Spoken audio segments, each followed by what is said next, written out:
જ્યારે પણ દાદરના દર્દીઓ મારી ઓપીડીમાં આવતા હોય છે ત્યારે એ એક સવાલ પૂછતા હોય છે કે મેડમ આ દાદર જે છે એ ચેપી છે કે નહીં.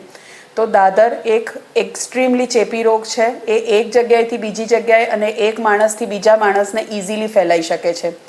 એનાથી બચવા માટે અમે યુઝ્યુઅલી તમને એવી સલાહ આપતા હોઈએ છીએ કે તમારી પર્સનલ આઇટમ્સ જેમ કે ટુવાલ છે, બેડશીટ છે, તમારો સાબુ છે, એ બધું અલગ રાખવાનું, તમારા કપડાં અલગ ધોવડાવવાના, જેથી તમારો ચેપ બીજા કોઈ ફેમિલી મેમ્બર્સને ના લાગે.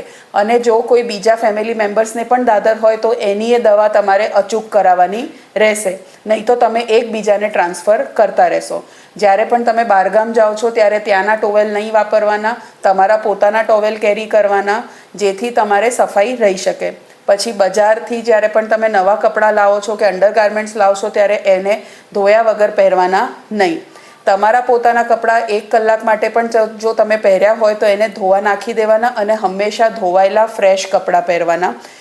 જે ભાગમાં દાદર થઈ હોય ત્યાં એને કોરું અને સાફ રાખવાનું, ત્યાં ભીનાશ ના રહે, ભેજ ના રહે, એનું ધ્યાન રાખવાનું. તમારે હંમેશા કોટનના અને લૂઝ કપડાં પહેરવાના, જેથી એ ભાગમાં હવા આ જાવ કરે અને ફંગસ જલ્દીથી મટી જાય.